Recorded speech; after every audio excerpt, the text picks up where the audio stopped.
Bienvenidos a una nueva edición de su podcast jurídico. Está conformado por su servidor Samuel Ortiz Ornelas en compañía de Beatriz Sierra y Emanuel Tapia. El día de hoy vamos a hablar de algunos libros referentes a la filosofía y el derecho, los cuales son Argumentación Jurídica de Alejandro Nava Tovar, Filosofía Política de la Pena de Alejandro Nava Tovar y Filosofía y Derechos Humanos de Carla Elena Solís Echegoyen y Manuel Jorge Carreón Perea. Empecemos hablando de filosofía y derechos humanos, de los cuales nuestra compañera Beatriz Sierra nos va a explicar un poco de ello. Bien, pues este libro la verdad es que resulta bastante interesante, toda vez que pues al final de la lectura pude concluir como que el quid de la lectura era precisamente la cosmovisión. Sin embargo, viene dividido en diferentes subtemas que en un inicio podrían parecer que no hay correlación entre ellos, por lo que me gustaría que los abordáramos a lo mejor de un poco de manera separada y diéramos nuestra opinión respecto de cada uno de los puntos para que al final pudiéramos hacer una conclusión globalizada. En ese sentido, nuestro primer tema va a ser la universalización de los derechos humanos desde su perspectiva evolutiva y vamos a ver la importancia del ius gentium y el ius commune en esta cuestión de universalización. Pues por primera parte, la lectura establece el concepto de universalización como que hace referencia a que todos los seres humanos tienen los mismos derechos humanos, simplemente por ser humanos, independientemente de dónde vivan y quién sean, así como de su situación o características particulares. Ahora bien, nos va a remitir obviamente al ius gentium y al ius commune, que como los tres ya vimos en la lectura, los toca como elementos importantes toda vez que hace gran referencia a Roma. Como bien lo establece la lectura, el ius gentium establece un conjunto de normas que pudieran ser aplicadas en las relaciones de extranjero a extranjero y extranjero a ciudadano romano, que el tema de la ciudadanía va a resultar interesante también para algún tema que veremos con posterioridad. Por su lado, el ius commune pues estaba conformado por los dos grandes corpus juris y el canonicum, que como bien sabemos pues era esta conformación uniforme del derecho canónico. Entonces, pues esto nos marca una pauta respecto de los primeros puntos de universalización que existieron, ya que si bien pues no es tal cual en materia de derechos humanos, porque estos todavía no eran así reconocidos por la sociedad del momento, pues sí nos habla de una regulación jurídica entre personas de diferentes regiones. Me gustaría saber respecto de esto, ¿cuál es su opinión? Pues mi opinión justamente es la cuestión de la globalización, de cómo se ha desarrollado poco a poco en el tiempo. Justamente tenemos que tener en cuenta la perspectiva y justamente la cosmovisión que se tenía en aquel entonces. Tenemos que tener en claro de que la idea del romano de aquel entonces pues no es la misma que tenemos hoy en día. Inclusive podemos ver en el ius gentium de que había una clara división entre los derechos de ciudadano con los derechos de los extranjeros. Que inclusive ese es un tema que toca la lectura un poquito más adelante. Pero bueno, Sam, ¿tú qué opinas? Además también es importante que recalquemos que el ius gentium, o sea, su objetivo era regular las relaciones extranjeros. También esto da pauta a un sistema internacional de derecho, por lo cual su objetivo también era recalcar regular relaciones entre los estados-nación y una era moderna y promover la paz y la justicia, lo cual me parece importante. Sí, claro, porque incluso la lectura hace esta como acotación, ¿no? De que esto también forma, o sea, sí es la universalización, hoy la derivamos de los derechos humanos, pero la lectura hace esta acotación de antes de ser un antecedente de derechos humanos, es un antecedente de derecho internacional. Exacto. Pues la verdad es que me parece muy interesante, pero aquí viene esta parte de la lectura que en lo personal, a reserva de lo que ustedes hayan opinado después de haberla realizado, pues siento que es la parte como que más me gustó de esta lectura, que son los procesos de Nuremberg. Me gusta porque en un inicio pareciera inclusive que el autor pues está como a favor de esta cuestión. Sin embargo, cuando vamos acabando la lectura y más nos vamos adentrando en ella, nos damos cuenta que realmente lo único que dice es, pues al final esta es justicia de los victoriosos, ¿no? No recuerdo exactamente las palabras textualmente como lo menciona, pero me llama mucho la atención esta parte que menciona de que al final este proceso de Nuremberg siempre va a ser considerado como ilegítimo, porque únicamente castiga a los alemanes y no así a los países aliados, cuando estarán de acuerdo que cometieron las mismas atrocidades. Sí, estoy totalmente de acuerdo con el punto que comenta mi compañera. Justamente, no nada más se cometieron graves delitos, nada más la cuestión de los alemanes y la población alemana. Tenemos que recordar también lo que hicieron los aliados y muy específico Estados Unidos. Estados Unidos incluso como, digamos que entre comillas, termina la guerra, es justamente aventando las dos bombas nucleares, uno en Hiroshima y el otro en Nagasaki en abril de 1945. Que es una gran hipocresía, porque al final esas bombas fueron término de una guerra y está ese dilema entre, evitamos una gran guerra como fue, ¿cómo se llamaba esta operación? Fall Down, que según iba a ser Japón invadir Estados Unidos, pero al final también se terminaron acabando miles de vidas. Entonces es una doble moral muy grande que a veces tienen los países por solo castigar a Alemania, que sí hizo atrocidades, pero también todos los demás países para terminarla lo hicieron. Y al final, yo creo que, trataron de justificar los juicios de Nuremberg para evitar futuros, crímenes de esa índole y futuras guerras. Y sin embargo, ¿qué ocurrió? Pues podemos ver como ejemplo lo que sucedió entre Estados Unidos con Corea, que fue la guerra de Corea. Y después, posteriormente, podemos hablar de la cuestión de la Guerra Fría que hubo entre el bloque socialista con el bloque capitalista. Que inclusive esta es una de las grandes ironías que plantea la lectura y que honestamente me hizo reflexionar mucho cuando habla de que el nacionalsocialismo logró inculcar en la propaganda de los aliados su propia tesis, ¿no? Es decir, al final del día Alemania estaba siendo castigada por actos de tortura a través de propios actos de tortura y de castigo, ¿no? Al final del día, pues, ¿quién fue castigada? La sociedad alemana. Y, ¿no? Hasta como lo mencionas, Emma, hasta como por la Guerra Fría, e inclusive actualmente todavía tienen rezagos de aquella situación, ¿no? Sí, por supuesto. Incluso podemos hablar propiamente del muro de Berlín. El muro de Berlín, estamos hablando de una clara violación de derechos humanos. Totalmente de acuerdo. Posteriormente llegamos al tercero de nuestros temas, que hace como esta disyuntiva entre el esencialismo y el historicismo y plantea una síntesis, que va a ser el objetivismo o dispositivismo. Al final del día, creo que, y estoy abierta a escuchar ahorita sus opiniones, yo podría reducir de manera muy breve que el esencialismo hace referencia a aquellos movimientos que se centran únicamente en la positivización del derecho humano, es decir, de la composición de derechos humanos se centran en la palabra derecho. Mientras que por el otro lado tenemos a los historicistas que se van a centrar 100% en la palabra humano, es decir, tú eres acreedor al derecho humano desde el momento en el que naciste como tal, ¿no? Y no podemos olvidar y debemos tener en cuenta que de esta corriente se va a derivar una que son los sentimentalistas, cuyo punto de vista la verdad me parece importante, porque al final creo que lo único que trata de decir es vamos a aprender a través de aquellos actos o hechos que toquen directamente el sentimiento de la sociedad, ¿no? Entonces, viene el objetivismo a decir, ¿sabes qué? No es una ni otra. Considero que más bien no podemos definir de forma inamovible ni derecho ni humano, simplemente los vamos a definir por el contexto de espacio, modo, tiempo, lugar, etcétera, en el que se desarrolle. Que al final, por eso es que termina diciendo que son disposiciones y no contingencias. Pero me gustaría saber cuál fue su punto de vista al terminar esta lectura. Al final yo considero de que cada postura, tanto los esencialistas como los historicistas, tienen como que cierto punto de razón y es justamente lo que va a establecer el objetivismo.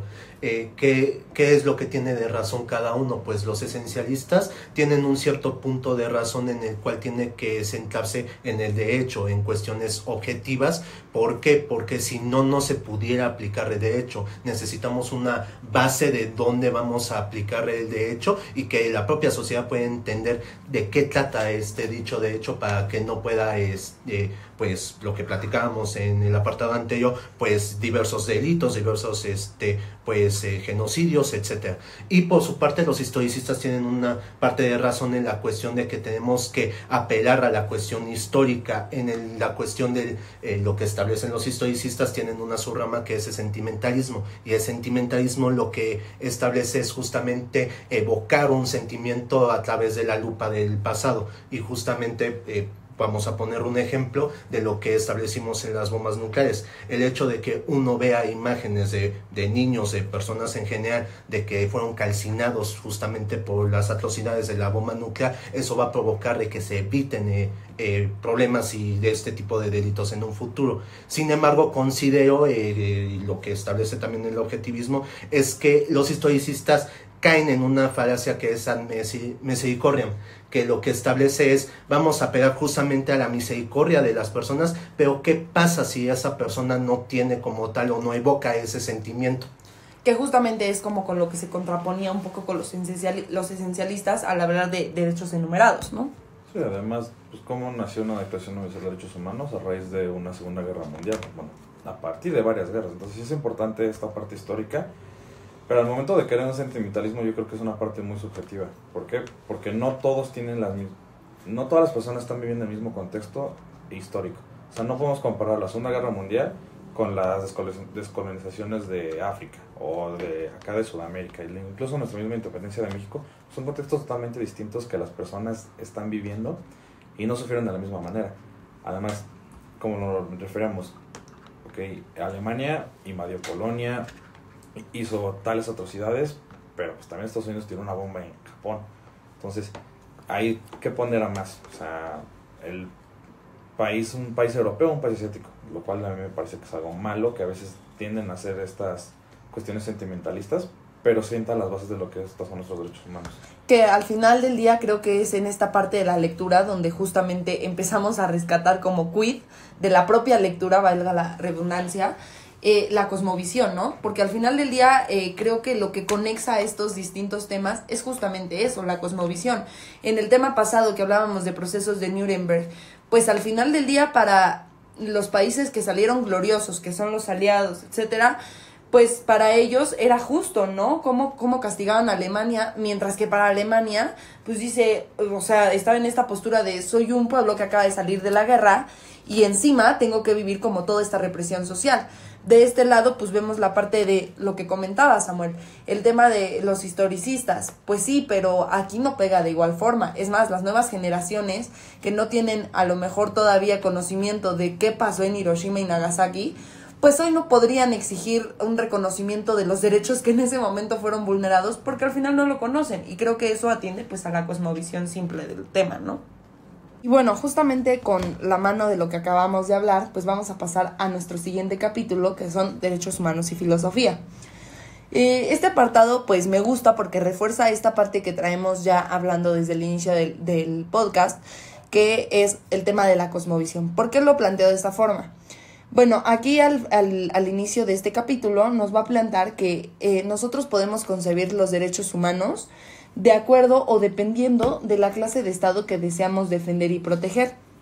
Entonces, pues creo que al final del día eso nos habla de una cosmovisión. Y claramente, pues bueno, esta situación va a plantear problemas ideológicos, va a plantear determinadas contraposiciones de temas. Entonces, pues la lectura hace bien, considero yo, en acotar las 4 perspectivas desde las que se puede observar el tema de derechos humanos desde un punto de vista filosófico, como lo es desde la naturaleza, que es pues el iusnaturalismo, que como ya bien sabemos, pues esta centra las bases de los derechos humanos en principios. Posteriormente habla de la razón con el iusracionalismo, que habla pues como de esta necesidad de sí viene inherente al hombre, más se necesita de un ordenamiento jurídico que lo respalde, ¿no? Luego tenemos pues la parte de los contextos históricos, que es un poco de lo que ya hablamos, que son los historicistas. Y pues al final del día tenemos el iuspositivismo, que es esta pues ya como parte un poco más radical que nos dice hay que separar la moral completamente de la norma. Respecto de esto, pues me gustaría escuchar cuáles fueron sus conclusiones al terminar esta lectura. Pues justamente podemos analizar la cuestión, por ejemplo, del iuspositivismo y vemos que también tiene mucho, pues, puntos conexos con los esencialistas, de que justamente establecían que van a partir del derecho y no vamos a partir ni del ser humano, ni mucho menos de cuestiones subjetivas como el sentimentalismo. Entonces, es muy importante para el iuspositivismo establecer estas bases justamente en la cual, pues, todos nos ordenemos bajo un mismo marco jurídico. Sí, además es importante separar la moral, pues es creo que lo más importante de todo esto, porque la moral tiende a ser subjetiva. Entonces, si nos basamos en un naturalismo o en un historicismo sobre la moral, pues aquí peca de que pues no todas las morales son iguales. No debería de serlo así. Aunque hay una en conjunto, por así decirlo, universal, al momento de hablar de derechos, yo siento que sí se debe separar esa parte. No, y al final ha sido una pelea doctrinaria de muchísimos años.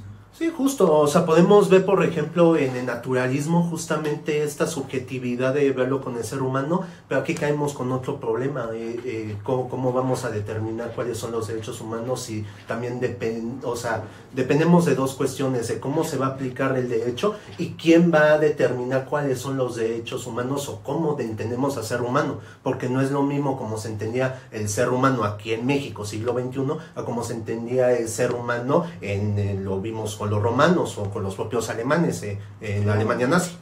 Claro, totalmente de acuerdo. Además me parece también importante como rescatar esta parte de Dworkin y de Habermas, ¿no? Que al final son estos dos autores que en algún momento se contraponen al momento de hablar respecto de la moral.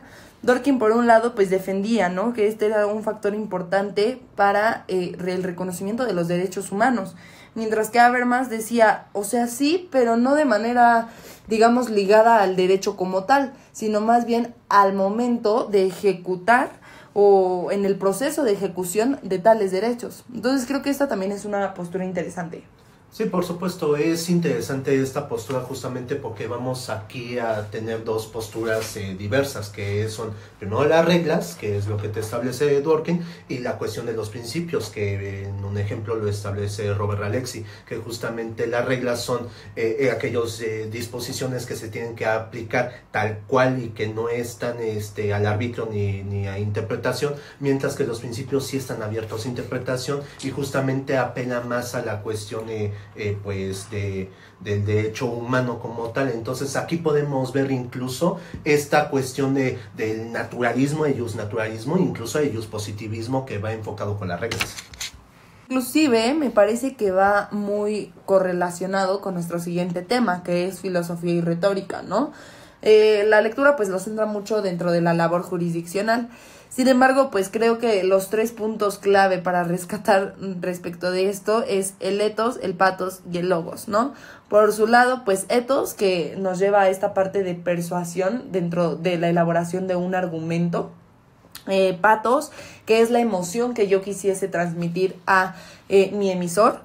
Y logos, que es este proceso con el que lo voy a soportar, este proceso, digamos, del diálogo mediante el cual lo voy a soportar para que mi mensaje sea transmitido con la emoción y con la idea que planteo o primero quisiese yo transmitir, ¿no? Esta pues labor me parece interesante y la lectura de hecho lo aborda desde el punto de vista como litigante hacia el juez y hace esta analogía cuando dice, bueno, pues sobre todo en los procesos orales, ¿no?, que es a lo que está transmutando actualmente hoy nuestro sistema, pues dice, el litigante tiene la labor no de llevar la verdad, porque la verdad va a ser un punto totalmente subjetivo y creo que la filosofía gira alrededor de esta disyuntiva, pero ¿de qué se va a tratar? De que, bueno, que el litigante persuada al juez de llegar a una solución que a este le favorezca. ¿Y lo va a hacer mediante qué? Pues mediante argumentos, que como ya lo he mencionado, van a estar compuestos de ethos, pathos y logos. Y por su lado, el juzgador, al ser el primer emisor, va a tener que digerir el mensaje para en su momento tomar una decisión y pues realizar una solución en la que al final del día pues terminará por no beneficiar a alguien, pero ese alguien que tampoco salió beneficiado pues también tenga como un mensaje digamos asimilado de manera pues muy breve, ¿no? En el sentido de que pueda entenderlo como algo no negativo y pueda entender incluso las razones que orillaron al juez a tomar una decisión desfavorable para sí.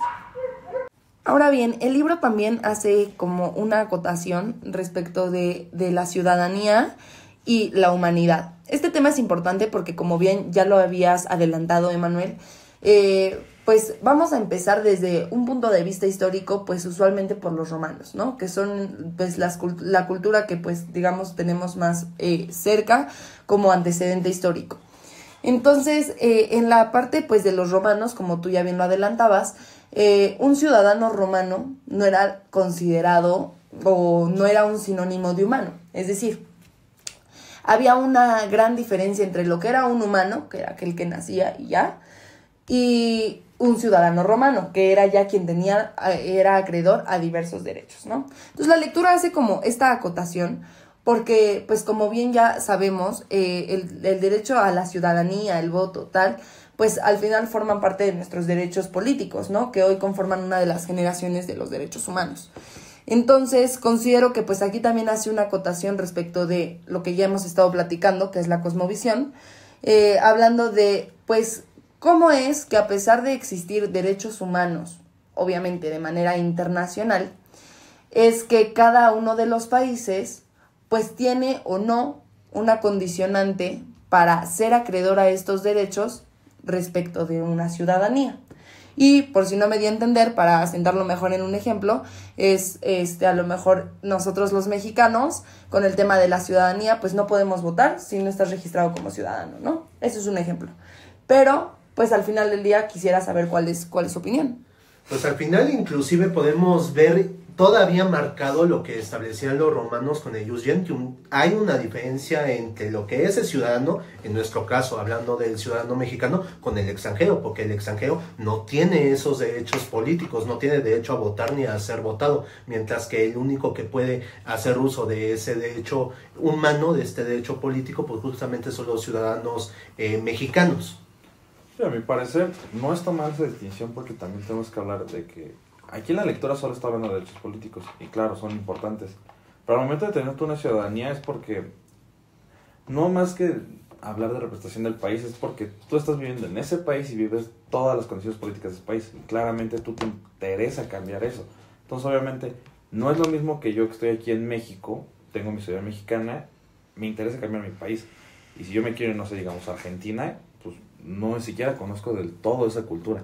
Entonces, obviamente, en ese sentido, yo siento que sí es importante separar una ciudadanía a una humanidad. Claramente prevalece más la humanidad, que es importante en nuestro humanismo, pero no podemos darle los derechos políticos a todos y no todos están en el mismo contexto. Claro, la verdad es que aquí también la lectura me recordó un poco a esta como discusión, ¿no? Que veíamos cuando creo que todos empezamos a ver el tema de obligaciones entre la distinción de persona y humano también, ¿no? O sea, creo que al final son ficciones jurídicas que se componen de distintos factores y como bien lo establece Samuel y yo concuerdo contigo, el tema de la ciudadanía debe tocarse como un tema aparte de la humanidad. Bien, chicos, pues otro punto importante que me gustaría resaltar porque quisiera conocer pues cuáles fueron sus opiniones respecto de esta parte de la lectura es cuando hace esta acotación respecto de la diferencia existente entre igualdad ante la ley e igualdad material. Por mi parte, pues me quedé con esta situación de que la igualdad ante la ley hace referencia a aquella igualdad que va a resultar funcional para el sistema como tal. Es decir, tratar igual a todos, ¿no? Sin embargo, posterior a esto llega la igualdad material que te dice, no puedes tratar igual a grupos vulnerados. Es decir, no puedes tratar a alguien que ha sido privilegiado en distintos elementos como a alguien que ha pertenecido históricamente a un grupo vulnerado, ¿no? Entonces, me gusta este tema porque pues es lo que algunos autores antiguos denominan como discriminación positiva, ¿no? Y me gusta también respecto el tema cuando habla de acciones afirmativas y las diferentes formas de discriminación de grupos vulnerables. Que por un lado las acciones afirmativas son estas políticas públicas que el Estado va a implementar para sacar de esa vulnerabilidad a estos grupos históricamente vulnerados, ¿no? Y por su lado, pues las diferentes formas de discriminación, pues lo que te dice es, al final del día, si tú no positivizas o no reconoces las distintas formas de discriminación que pueden recaer en un grupo determinado, entonces las estás dejando en estado de indefensión. No sé ustedes qué opinan respecto de ello. Pues yo estoy totalmente de acuerdo con esta cuestión de dividir la igualdad ante la ley y la igualdad material, justamente porque no podemos tratar a todos igual. Simplemente vemos el contexto y volvemos al mismo tema de la cosmovisión de lo que se vive aquí en México. No es lo mismo vivir en la Ciudad de México, que tienes al acceso directo a todos los sistemas judiciales, a todas las instituciones como tal, a vivir en un estado como como en Oaxaca, en un municipio en el que no tiene ese acceso. Entonces justamente tratar, digamos, esta cuestión de la discriminación positiva y igualdad materiales, justamente tratarlos un poquito diferentes para que llevar el acceso a la justicia, llevar toda la cuestión de la maquinaria jurídica a esas organizaciones. Más que diferentes, pues privilegiar esa parte de que son grupos vulnerables, porque precisamente, vamos a poner en contexto, o sea, no es lo mismo un homicidio o un feminicidio. ¿Por qué se tuvo que crear el feminicidio? Porque las mujeres son un grupo vulnerable y por todas las razones de género que están dando en cuanto a la matanza hacia ellas. ¿Por qué existen derechos especiales hacia niños, niñas y adolescentes? Hay derechos hacia trabajadores, derechos hacia comunidades indígenas, artículos especiales de la ley dedicados a ellos. Claramente es importante tener esto porque son, más que sean grupos que no tienen acceso a la justicia, en algunos casos sí, no, pero obviamente la gran mayoría es que no, pues sí se tiene que hacer esa distinción. Obviamente no todos tienen el privilegio de decir como, mira, estoy estudiando, tengo una casa, estoy en una clase media alta, cuando digamos una comunidad indígena en la Sierra de Guerrero, pues solamente hay miles de casos sobre militares que van y arrasan con ellas o incluso hasta los mismos ciudadanos. Entonces es importante sí hacer esta distinción en ellos y darles el privilegio que merecen. Que justamente pues al final estaban de acuerdo conmigo cuando hablamos de hacer una acotación a Cosmovisión, de igual forma, nada más que ahora desde una perspectiva de grupos vulnerables. Y es justamente esa cuestión de también verlo en la dimensión del Estado, porque podemos ver de nueva cuenta un límite a los abusos de poder y al Estado, y pues voy a retomar lo que establecía Luigi Ferraioli, que es justamente esta esfera del indecidible, de que no puede una mayoría tomar decisiones por la minoría, afectando pues sus debidos derechos humanos. Claro. Pues vaya, interesante el libro. Ahora yo les quiero hablar de otro, de que también ya leímos, que es la argumentación jurídica, sobre Alejandro Nava Tovar. Este libro me parece interesante porque habla sobre pues, toda esta argumentación que se tiene que plantear en un sistema penal acusatorio. Esencialmente, pues cómo es como hablamos y cómo es como escribimos, naturalmente a los abogados. Entonces, primero quiero contarles la definición, que dice que es una disciplina del derecho cuya finalidad reside en la descripción, evaluación y fundamentación racional de los argumentos planteados en el razonamiento jurídico. ¿Qué entienden ustedes por esto? Pues la verdad es que yo lo llevo mucho de la mano con lo que hablamos hace un momento, ¿no? El tema de la argumentación, pues al final es un tema complejo, pero que como abogados y sobre todo litigantes hoy en día lo vamos a ver, pues es el pan de todos los días, ¿no? Creo que lo que yo entiendo o rescato, pues es al final el argumento va a ser aquella herramienta con la que cuente el abogado, en este estricto ejemplo, para persuadir de su punto de vista, no de la verdad, sino de la cuestión que él está defendiendo a un juzgador que será quien va a tomar una decisión definitiva. Justamente, tal cual como menciona mi compañera Sierra, yo creo que es muy importante la cuestión de la retórica y lo que mencionaba desde Aristóteles, de este arte de persuadir pues a las personas, y nosotros como abogados pues tenemos que tener bien en cuenta pues esta función de argumentar no solamente al juez, sino tenemos que argumentar a otros colegas, a cuestiones de nuestros clientes, y que tenga que estar bien estructurado, en el caso de los litigantes, que esté bien estructurado pues el caso, todo la estrategia que se va a realizar y la argumentación como tal y la retórica para tratar de persuadir al juez para que determine pues a nuestro favor. Claro, y aparte es importante resaltar que se tiene una naturaleza dual, tanto retórica y práctica. Retórica en el sentido porque hablamos de lógica jurídica, metodología del derecho, epistemología jurídica, teoría y filosofía del derecho. Y práctica porque está relacionada al razonamiento jurídico, a normas sustantivas y procesales, a criterios interpretativos de las normas y la doctrina y a formas de razonamiento probatorio. Ahora es importante hablar de unos elementos que constituyen esta argumentación jurídica, los cuales son, a mi parecer, los más importantes: la justificación interna y externa. Se los voy a explicar. La justificación interna está representada por la aplicación de silogismo jurídico a través de reglas y formas específicas de razonamiento substantivo. Es decir, Estos se van a apoyar de una siguiente forma, les los enseño. Está una fórmula, pone 1x, x igual a npx, después 2hp, 3npp, 1 y 2. Lo cual es x se refiere a un individuo, np a la norma penal que establecen supuestos normativos para sancionar los hechos punibles, hp se refiere a determinados hechos punibles, y npp se refiere a los hechos sancionados respecto al individuo x. Aquí va dirigida la sanción, y aquí pone un ejemplo. 1. Comete el delito de homicidio el que priva de la vida a otro. 2. El sujeto X privó de la vida a otra persona. 3. El sujeto X cometió un homicidio. A ver, dame un ejemplo. Pues creo que al final es un silogismo básico, donde hablamos de una premisa mayor, una premisa menor y una conclusión. Entonces, en este caso, pues el autor utiliza el ejemplo del homicidio, pero podríamos hablar del robo. Quien se apodere de un bien mueble ajeno, sin consentimiento de quien legalmente puede portarlo. Entonces ahí estamos hablando de si el sujeto A se apodera de un bien mueble propiedad del sujeto B, entonces el sujeto A cometió el delito de robo.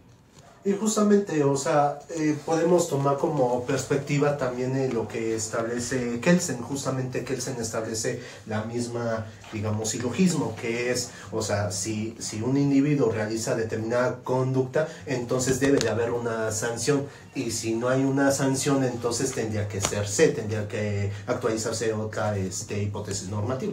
Que realmente es la fórmula con la que está constituida actualmente nuestra legislación penal.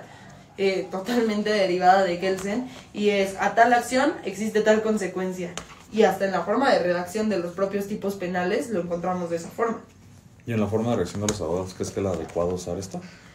Pues no sé si el adecuado, porque al final, como lo comentábamos anteriormente, pues cada abogado encontrará la forma correcta, y la correcta será la que persuada al emisor de tu mensaje de lo que quieres transmitir. Esa será la correcta. Ahora bien, pues es una realidad que lo que más nos enseñan, y sobre todo yo creo que por un principio de lógica, porque es como más podemos ordenar nuestras ideas, pues sí es argumentar en forma de silogismo jurídico, ¿no? Es decir, pues el hecho, el tipo y pues la consecuencia. Pues sí, de hecho esto es la forma más sencilla para llegar a una conclusión, pero no sé si sea la adecuada al momento de tú hablar con tus compañeros o de abogado a cliente. Pues es que ahí entra un factor también, yo creo, importante, que esta cuestión está establecida pues de manera estrictamente lógica. Sin embargo, pues y por lo mismo no atiende a estos digamos elementos subjetivos, que son como yo les llamo, ¿no? En el proceso de comunicación, tanto con el juzgador como con el cliente, como todo, pues intervendrán algunos factores, como lo es a lo mejor la propia cosmovisión del juzgador. Es decir, un juzgador al que ya haya sido, por dar un ejemplo, víctima de robo, difícilmente va a poder desprenderse de esta parte subjetiva, porque al final es un ser humano, para juzgar de forma objetiva a alguien que esté siendo juzgado de robo. Al final yo considero de que no debe de ser tan rígido la fórmula, y digamos que este silogismo, porque va a intervenir muchos factores. No siempre la persona que cometa tal conducta delictiva va a ser sancionado, y podemos ver muchos ejemplos, sobre todo aquí en América Latina, de que no siempre hay una consecuencia, no siempre hay una sanción, y no nada más por la cuestión de la población en general, sino de propias autoridades, de que cometen sistemáticamente delitos y no son sancionados. Por lo tanto, yo considero que no pudiera ser tan rígido y nada más establece pues una fórmula, y nada más se tiene que aplicar esa fórmula, porque va a haber mil y un cuestiones, mil y un variables que también se tendrían que tomar pues en consideración.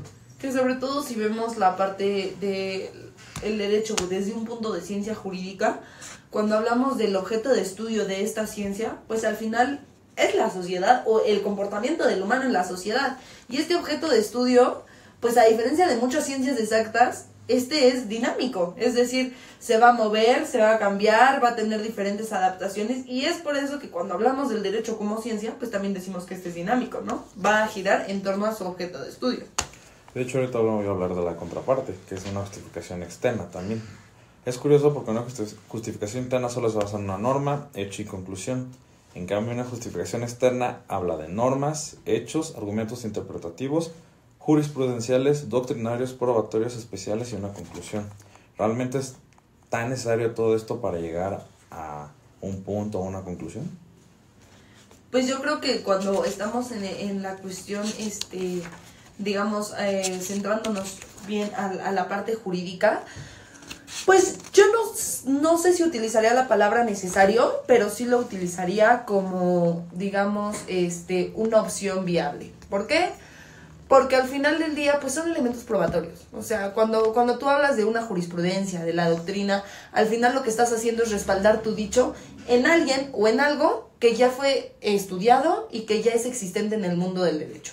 Entonces ya no solamente tiene esta fortaleza que tú le estás dando de argumentación propia, ya tiene un sustento. ¿En dónde? Pues a lo mejor en el criterio de un juzgador, como lo es en el caso de la jurisprudencia, o en el criterio de algún doctrinario, como es en el caso de la doctrina. Entonces sí lo consideraría como elementos, digamos, viables para robustecer un argumento. Pero entonces el uso de precedentes es totalmente necesario, porque de hecho el autor toca ese punto, pero dice, en algún punto dice, no podemos estar y guiarnos del todo eso, porque no todos los casos son iguales. A ver, claro, o sea, ahí tendremos que atender a la propia situación particular del caso. Pero, vuelvo al punto, por eso yo no le daría el carácter de necesario en todos los casos, sin embargo lo consideraría como una opción. Digamos que pudiera ser una opción, pero también, o sea, sería una cuestión de debate establecer si sería suficiente, porque también la cuestión de la figura del abogado litigante, pues es justamente no la cuestión de llegar a la verdad, simplemente es una cuestión argumentativa de yo voy a establecer lo que a mí me favorezca, mi perspectiva, para que el juez determine de una determinada manera que a mí y a mi cliente le favorezca. Entonces no necesariamente los elementos probatorios van a ser los reales o digamos que la verdad como tal, simplemente son los que se ajusten a las necesidades del cliente en este caso. Claro, y ahí sí digo, concuerdo totalmente contigo, y por eso es que me gustaría que no nos desapegáramos de la premisa inicial, ¿no? Que es el abogado por sí no busca la verdad, eso es chamba de otra ciencia aparte. La verdad, pues no, hasta hoy no podemos decir que hay una verdad absoluta, pero ¿qué vamos a hacer? Pues al final tratar de buscar el escenario que mayormente nos favorezca, o en su caso el de nuestro cliente, ¿no? ¿Cómo lo vamos a hacer? Pues sí, a través de la persuasión, con argumentos, en este caso hablando jurídicamente, pues con un juzgador. Otro punto importante que abarca la lectura es el test de proporcionalidad, el cual es una herramienta metodológica de interpretación que tiene sus orígenes en Alemania y que ha sido incorporada y adaptada en distintos tribunales constitucionales alrededor del mundo. La misma es utilizada para resolver conflictos entre principios contando con 4 grados: finalidad, legítima, idoneidad, necesidad y proporcionalidad en sentido estricto. Aunque en algunos ordenamientos jurídicos han optado por visiones más flexibles, lo cierto es que esta perspectiva estructurada detenta de un carácter más pedagógico y exige un mayor esfuerzo argumentativo por parte de los juzgadores. Les quiero preguntar, ¿cuál creen que es la importancia de un test de proporcionalidad en nuestra Constitución mexicana? Pues, bueno, yo empezaría diciendo que al final del día, hoy por hoy, tenemos muchos derechos humanos reconocidos en nuestra Constitución. Y que el ejercicio de uno, al ser tantos, el ejercicio de uno inevitablemente raya en la esfera del otro. Entonces, es necesario el test de proporcionalidad, y considero una gran aportación de Robert Alexy en ese sentido, porque al final del día se tendrá que hacer una ponderación respecto de qué derecho humano, atendiendo al caso en concreto. No podemos hablarlo de una fórmula, que era lo que comentábamos hace un momento, ¿no? Como lo proponía a lo mejor Kelsen, de una forma súper cuadrada. Sí tenemos que atender al caso en concreto para saber, en ese caso, qué derecho humano deberá prevalecer y las razones por las que este deberá prevalecer, tomando en consideración que las personas que tendrán que realizar este test de proporcionalidad deberán tener, pues obviamente, los conocimientos y aptitudes suficientes para no vulnerar o dejar en estado de indefensión a ninguna de las partes que interactúen. Y es justamente no nada más este aspecto de justamente como menciona mi compañera Beatriz, cómo van a chocar los diferentes derechos humanos que gozamos por ser humanos. Sí, también tenemos que ver esta cuestión de que también implica un límite para la propia autoridad, ya que la autoridad, pues al momento de decidir entre una u otro derecho, va a tener que hacer justamente este test de proporcionalidad para velar cuál es el derecho humano que tenga más peso frente a otro, y aparte estamos viendo de una también una cosmovisión que se vaya a tener en el país, porque no vamos a entender los mismos derechos humanos aquí en México, sobre todo la cuestión de propiedad o la cuestión de libertad, a como se entiende en países como China o Irán o propio Estados Unidos. Entonces también este test de proporcionalidad siento de que pudiera llegar a ser subjetivo por las autoridades en la cuestión de la cosmovisión que tengan cada uno de los estados. Sí, aparte quiero recalcar los subprincipios que tiene, como decir, el de idoneidad. Habla de que tiene que ser dos exigencias de toda intervención de los derechos fundamentales: tener un fin constitucionalmente legítimo y ser idónea para favorecer su obtención. Pero aquí hablamos de que si tiene que tener un fin constitucionalmente legítimo, entonces ahí, digamos, en ciertos casos que un derecho no esté del todo positivizado, ¿ustedes cómo lo abordarían? Pues es que ahí es donde viene lo complicado, ¿no? Y por qué estas teorías tanto de Ferrayol y estas posturas. Porque al final del día, el que esté o no positivizado no te habla de que seas acreedor o no a un derecho. Al final se ha demostrado que eres acreedor al derecho por el simple hecho de ser humano. El tema es, y como bien lo planteaba Ferrayol y yo concuerdo con él, el tema es cuál va a ser el punto de protección. Entonces, sí creo que al final del día el hecho de que diga constitucionalizado, probablemente yo propondría que en lugar de utilizar esa palabra, yo hablaría más bien de positivizado. Es decir, no propiamente en la Constitución, pero sí en todos los ordenamientos jurídicos que forman lo que hoy conocemos como parámetro de control de regularidad constitucional, ¿no? Y entonces podré hablar, a lo mejor en algún momento también lo hemos discutido, el tema de, por ejemplo, el derecho del libre desarrollo de la personalidad. No es un derecho como tal reconocido constitucionalmente, pero en la jurisprudencia está reconocido. Entonces, si nos quedamos con esta idea de que únicamente deberemos atender a la Constitución, quedará pues ahí un vacío o algo que yo considero un hueco legal que podría a lo mejor subsanarse con esta modificación en la palabra. Y quizás, o sea, aquí es donde entran los distintos argumentos, porque aquí entra la lucha que existe tanto del positivismo como el naturalismo. El positivismo estaría totalmente de acuerdo de que tendría que estar exactamente regulado, y aquí es donde entramos con los derechos enumerados. Sin embargo, tiene otra postura que es el naturalismo, que justamente ya no te habla de aplicar la regla como tal, sino ya entrañar el principio que vaya a haber en una constitución, y aunque no esté implementado tal cual ese derecho, estamos hablando de derechos no enumerados, de que se tienen que proteger porque velan por en esta cuestión a la dignidad humana, sin necesidad de que esté plasmado exactamente en una norma jurídica. ¿Y ustedes consideran que el uso de este test en esta actualidad es radical, o si es muy necesario tenerlo? Yo sí lo considero plenamente necesario. Inclusive creo que ha significado la solución a muchos conflictos, desde derechos humanos no tan controversiales como lo puede ser el tema de la libertad de tránsito con el derecho ambiental, ¿no? Que al final los derechos que se están atacando pues sí son derechos humanos, y que a lo mejor va a ser controversial lo que ahorita estoy a punto de mencionar, pero no radica dentro de los derechos humanos, digamos, más importantes. Sé que no hay una clasificación de importancia en los derechos humanos, pero digo, por dar a entender mi punto, ¿no?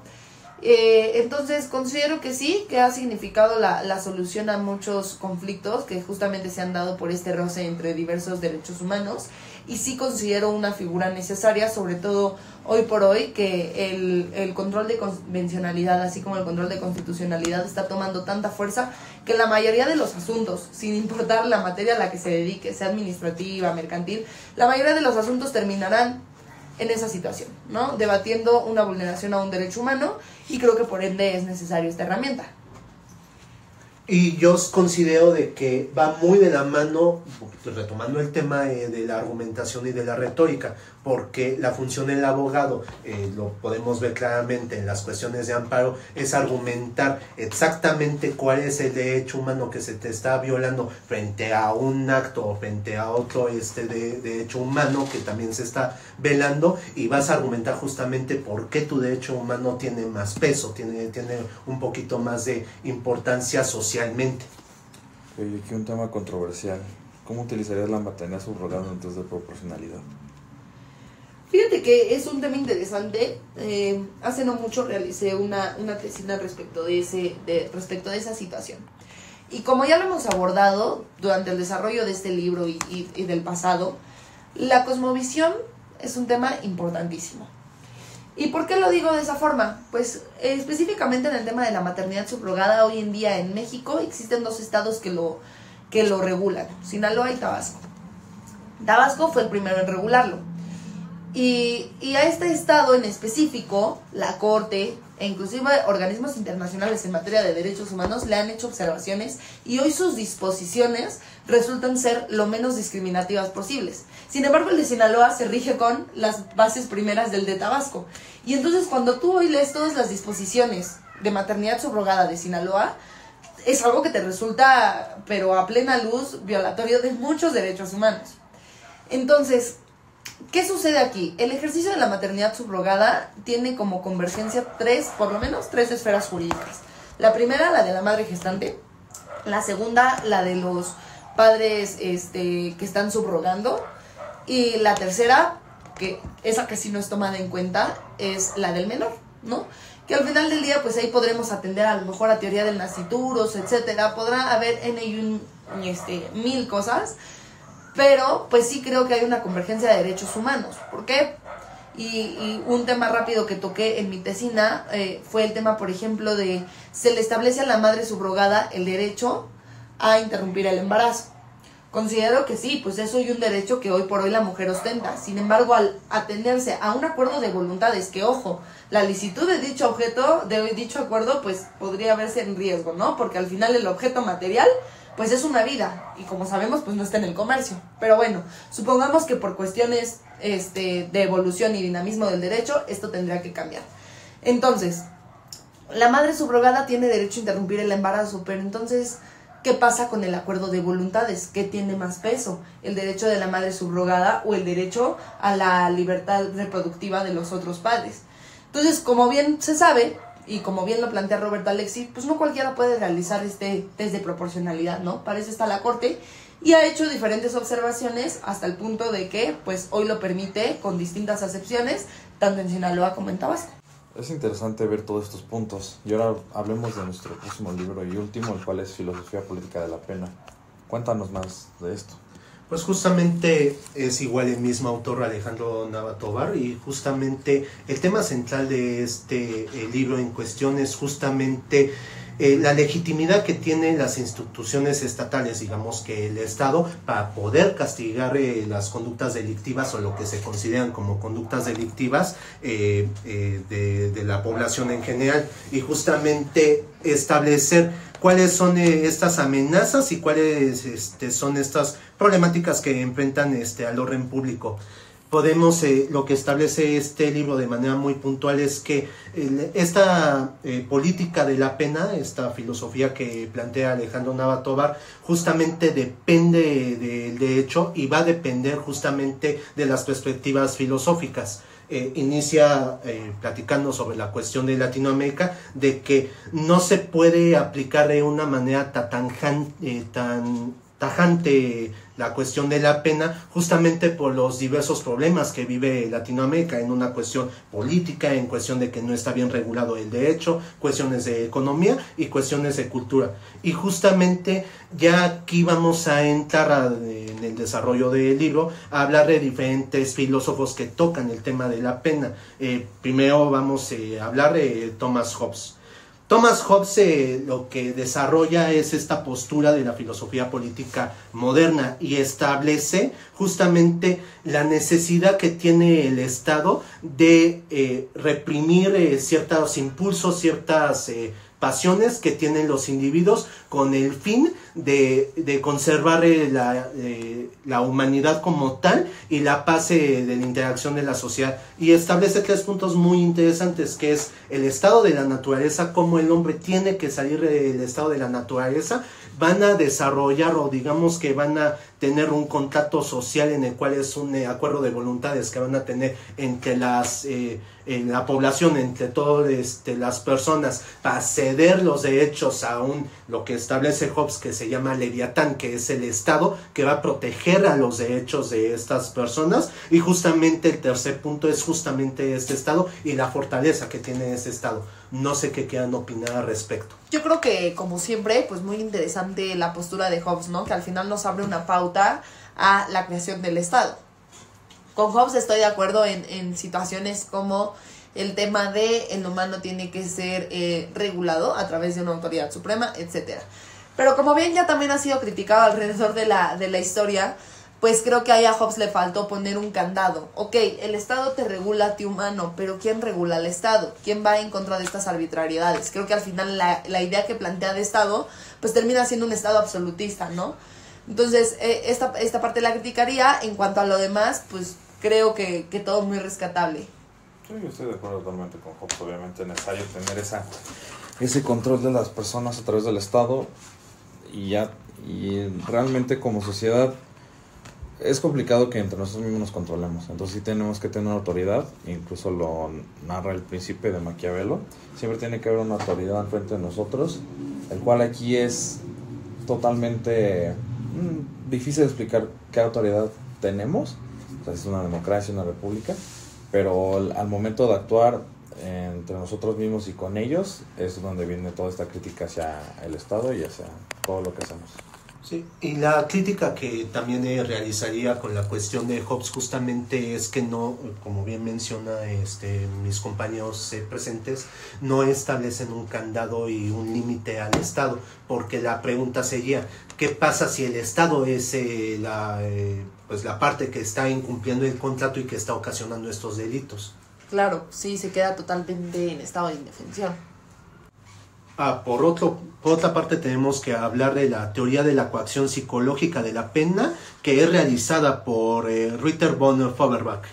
Este autor es muy importante en la filosofía del derecho penal, justamente porque ya digamos que lo que carecía la teoría y la filosofía de Hobbes, de que es establecer los límites del Estado, ya te introduce esos límites del Estado. Trata de responder a la pregunta justamente de qué ocurre si el Estado es aquella que incumple con el contrato social, y justamente lo que establece es, por supuesto que tiene que ser sancionado y por supuesto de que tiene que ser acreedor sujeto de derecho penal, y justamente también establece el principio de legalidad, de que va a establecer justamente de que para la imposición de una pena tiene que estar en una norma jurídica, y la acción, digamos que la conducta delictiva que está realizando el sujeto tiene que cuadrar justamente con ese tipo penal.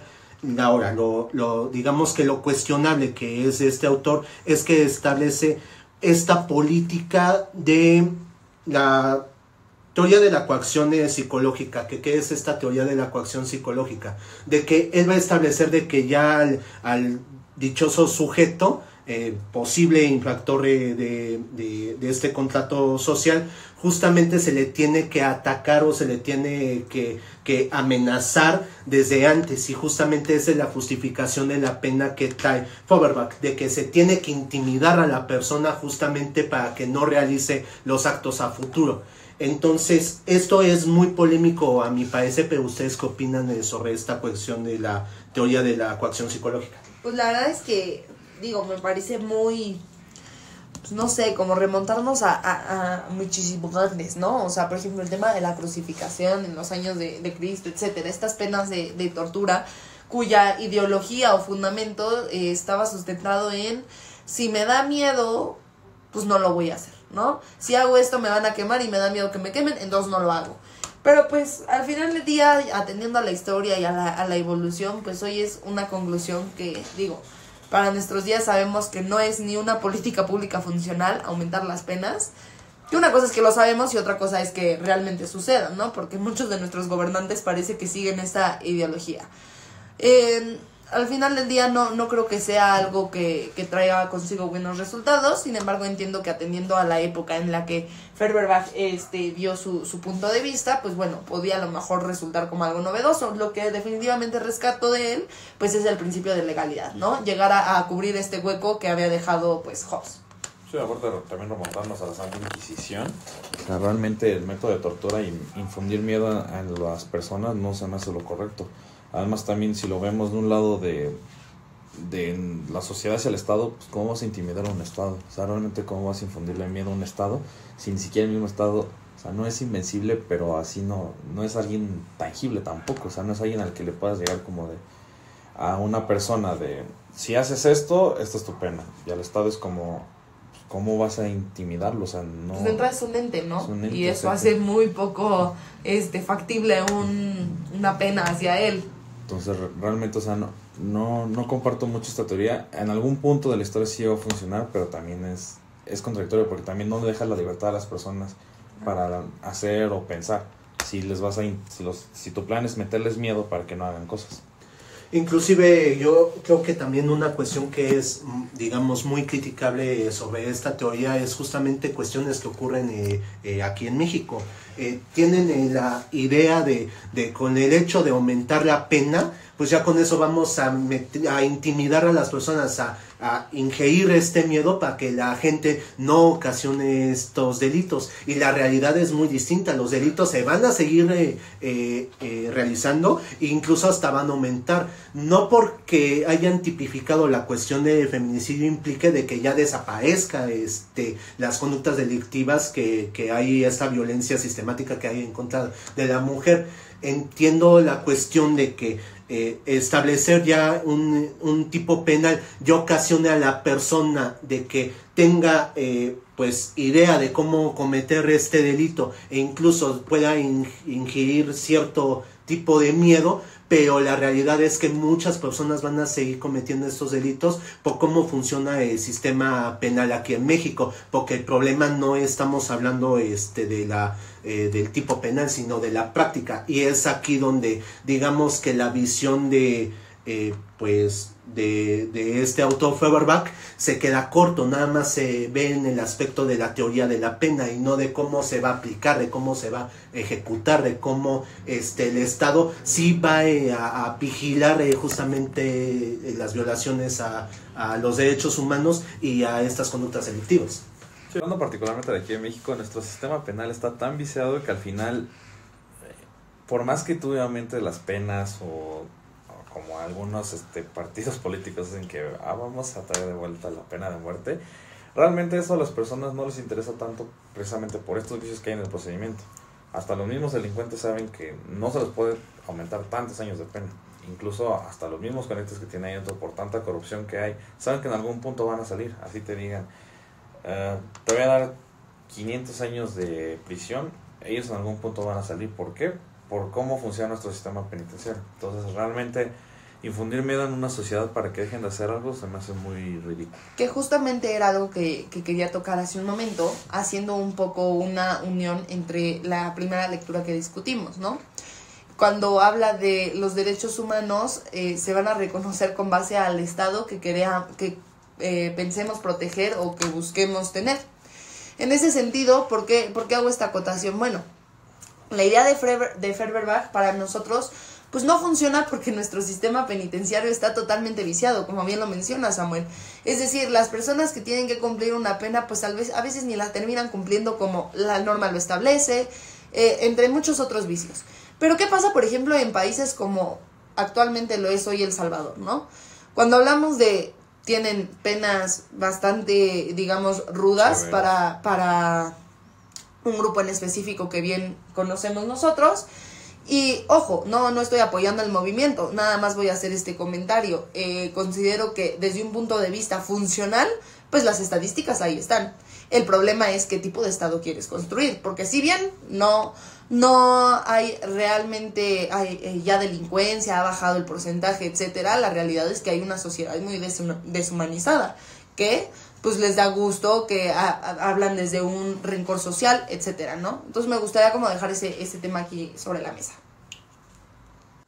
Ahora, es importante establecer también lo que menciona la teoría filosófica que establece Kant, esta cuestión de retribucionismo categórico que realiza Kant.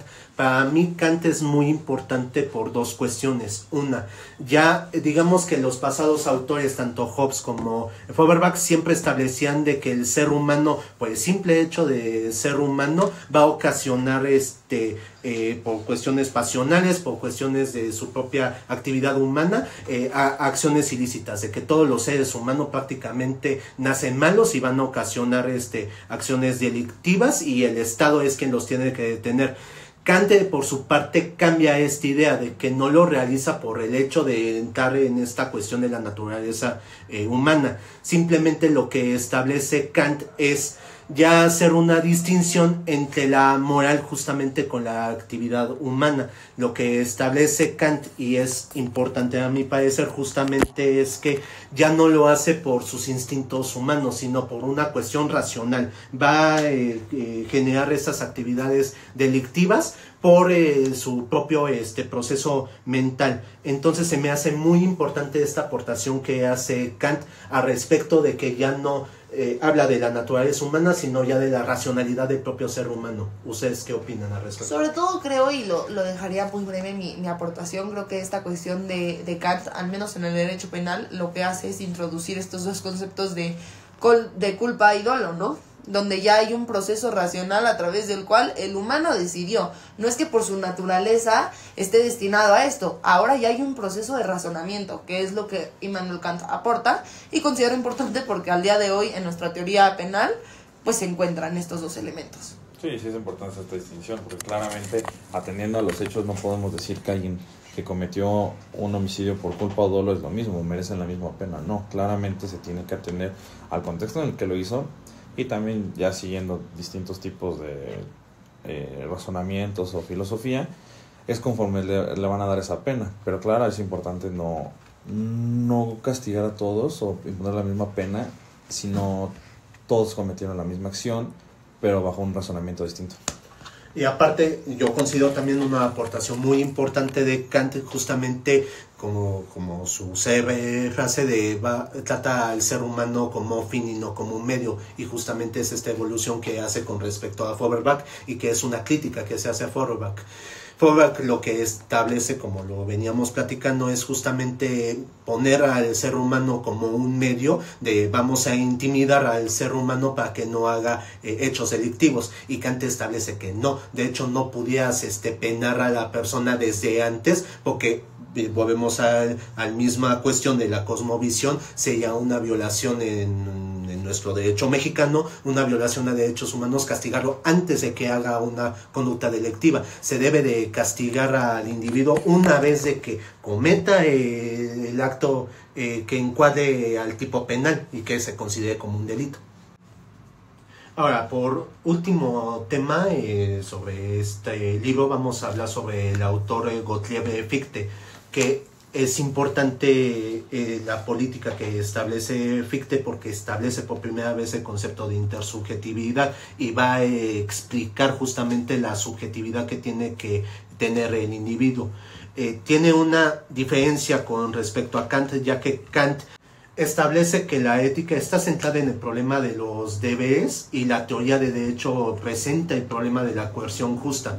De nueva cuenta, establece una diferencia con Kant justamente porque Kant junta la cuestión moral ética justamente con la coerción, y lo que te establece Fichte es que no, justamente él trata de mencionar que sí es importante establecer una política para prevenir las conductas delictivas que puedan cometer las personas, y justamente establece esta condición trascendental de la autoconciencia, de establecer que el ser humano, la persona misma, sea la que se detiene. Aquí es donde entra la diferencia con Feuerbach. Feuerbach establecía de que es el Estado quien tendría que realizar esta amenaza para que no hiciera tal conducta, mientras que lo que te establece Fichte es que tiene que ser la misma persona quien se autorregule para no cometer ese tipo de actos. ¿Ustedes qué opinan al respecto? Pues yo creo que, o sea, sí, pero volvemos al punto, al quid del presente podcast, y perdón si soy reiterativa. Al final del día es cosmovisión. No puedes pedirle a una persona que no tiene los elementos materiales suficientes que actúe de cierta forma como a una persona que ha estudiado, etcétera. Y por dar un ejemplo, hablo de estas personas que, por ejemplo, nosotros que tuvimos la oportunidad de asistir a una escuela privada, ¿no? Nosotros hoy tenemos conocimiento y sabremos detenernos y estamos por lo menos rodeados de un contexto social que donde matar o algo o simplemente la palabra matar suena horrorizante para nosotros, inimaginable un día cometerlo, pero hay personas allá afuera que es el día a día. ¿Por qué? Porque necesitan comer. Entonces, sí, respecto de este último autor, pues bueno, me quedaría como esta cuestión de otra vez querer homologar una cuestión tan subjetiva en un país de tantas desigualdades, pues considero que resulta un poco obsoleto. Y me quedo más con esta cuestión de Kant, ¿no? En ese sentido. Sí, aparte hablar de autorregulación es extremadamente complicado, porque yo siento que esto suena un punto romántico.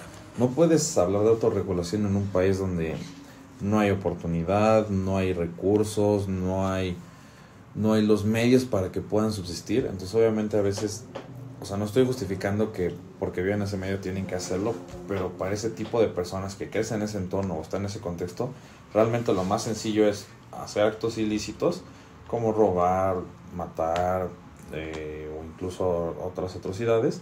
¿Por qué? Porque es el lugar donde están. Entonces realmente hablar de esta teoría que habla sobre autorregular tiene que ser en un mundo casi pues perfecto, o sea, utópico, y realmente sí se puede llegar. Hay países que lo han logrado, pero también todo parte desde que el Estado apoya a esas personas o que el Estado está en conjunto con esas personas. Y realmente en países donde la corrupción abunda, los sistemas penales, incluso no solamente penales, en general todo el Estado no está del todo correcto con la sociedad, pues tiende a ser más desequilibrante esto. Entonces realmente esta teoría no suena muy romántica, pero no creo que sea del todo posible en todo el mundo, todo lugar del mundo. Y al final estoy de acuerdo con mis compañeros. Justamente se trata todo de cosmovisión, y justamente podemos ver esta evolución que hay con los mismos autores, con los mismos filósofos alemanes. Establecen como base de su filosofía de que pues para que haya esta teoría política penal y esta teoría política de la pena, pues requiere de que haya una buena teoría del Estado, quien inicia justamente Hobbes, desarrollando de que se salga el hombre del estado de naturaleza con un contrato social para adherirse a un Estado. Sin embargo, podemos determinar de que la cosmovisión poco a poco ha ido cambiando, de pasar de que el Estado es el leviatán, tiene un poder absoluto sobre todas las personas, a cómo ha ido desarrollándose esta filosofía y esta teoría de la pena conforme va pasando el tiempo, a pasar ya no nada más de que sea la persona, sino hablar de que también el Estado tiene que ser culpable y se tenga que sancionar si hace actos que vayan en contra del contrato social. Lo podemos ver con Kant en la cuestión de ya no debemos tomar al ser humano como un medio, sino como un fin, y de la cuestión de ya no habla nada más de la cuestión naturalista, sino hablar de una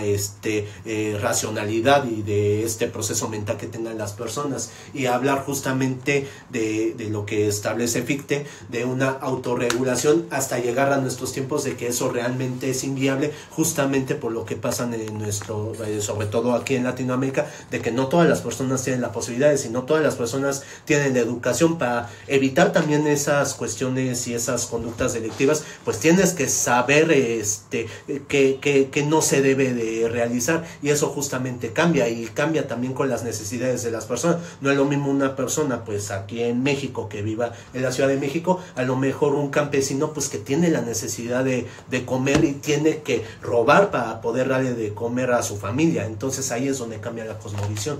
Claro, y también nada más rescatando un último punto, muchas veces no solo es más sencillo delinquir, a veces el propio contexto te lo exige, ¿no? O sea, no es ni siquiera una elección, a veces ya es una obligación de acuerdo al contexto en el que te desarrollas, y creo que pues, son puntos interesantes de discutir.